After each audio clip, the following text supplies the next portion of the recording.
Number 71. Lead curse inscription from Mount Ebal. This cursed tablet was discovered recently on Mount Ebal, the West Bank. The tablet dates back to 1200 BC or even earlier. On a folded piece of lead, the following inscription was deciphered in Hebrew, now translated into English. Cursed, cursed, cursed. Cursed by the God Yahweh. You will die cursed. Cursed you will surely die. Cursed by Yahweh. Cursed, cursed, cursed.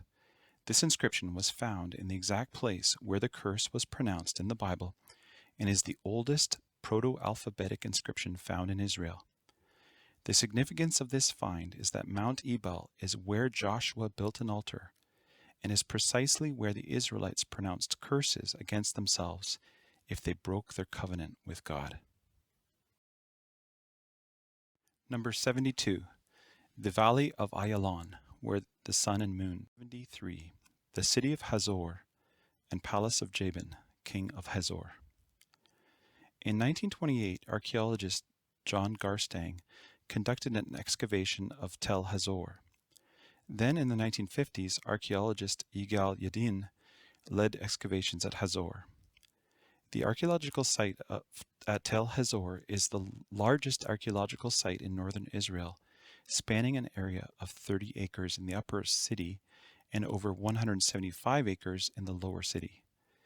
In 1992, archaeologists from the Hebrew University of Jerusalem conducted excavations and discovered that there had been a Canaanite-era palace and possibly temple dating to the 13th century BC.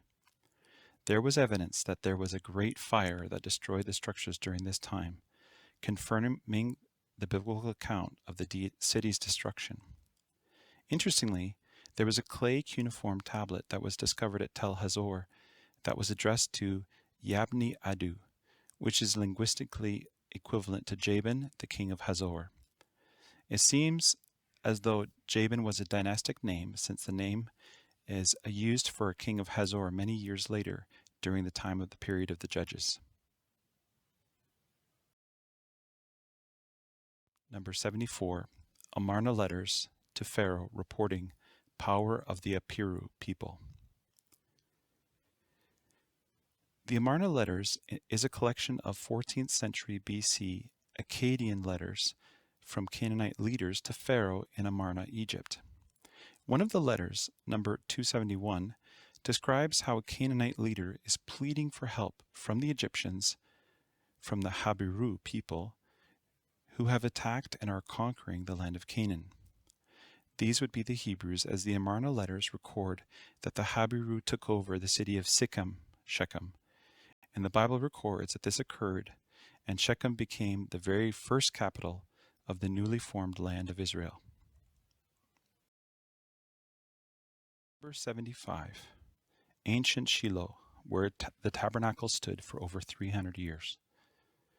God selected Shiloh, an area where the entire nation of Israel could congregate, and Joshua could divide up the promised land by tribe, and also where the tabernacle could be set up, and Israelites could go to worship there.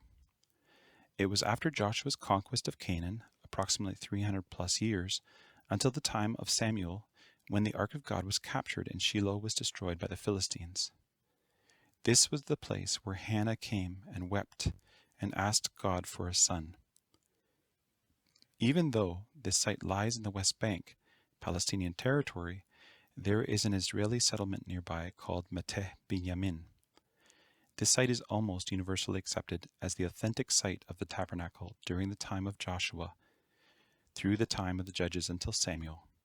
There is much archaeological excavation and research here, as Israel has granted millions of dollars to fund archaeological work there. Excavations were conducted at this location in 1922 by Dr. H. Schmidt, 1926 to 1932, Hans Kejar and his Danish team, 1936, Sven Holm Nissen and Marie-Louise Buell, 1980, Ephraim Hill County Survey, and 1981 to 1984, Bar Ilan University by Israel Finkelstein, S. Bunimovitz, and Z. Liederman. The tent of meeting and the Holy of Holies were located in the area shown above.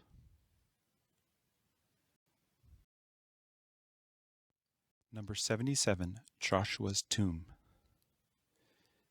This is the place where Joshua was buried after serving God and leading his people into the Promised Land. He was an amazing man of God who lived 110 years and led Israel into their inheritance. Sadly, his tomb became vandalized with graffiti. Jews, however, are still seen coming to Kifl Haris in the West Bank to read the scriptures and pray at Joshua's tomb. Number 78. The final tomb of Joseph. The final act for the Israelites in Canaan after the conquest was to grant the final wish of Joseph, the son of Jacob. He requested that he be buried in the Promised Land rather than keep his bones in a grave in Egypt. This request was fulfilled when his embalmed corpse was buried in Shechem, present-day Nablus, West Bank. The tomb lies on the ground which Jacob bought from the sons of Hamor, father of Shechem, for 100 silver pieces. Number 79. The Berlin Pedestal, Israel inscription. This granite inscription is on the base or the pedestal of an ancient statue depicting Egypt's military conquests. German archaeologist Manfred Gorg, who interpreted the pedestal, believes that it is likely the earliest Egyptian reference to the people group of Israel, dating back to around the 14th century BC, or the 18th dynasty of Egypt. The artifact is kept in the Egyptian Museum of Berlin in the storage facilities, AM 21687. Number 80. Mount Tabor, where Israel under Barak defeated Sisera's army. This is Mount Tabor, where Barak and 10,000 Israelites from Naphtali and Zebulun rushed down the mountain and overtook Captain Sisera and the men of Jabin, king of Hazor. God used an Israelite woman named Jael to defeat Sisera. The judges Deborah and Barak led Israel to victory over their enemies.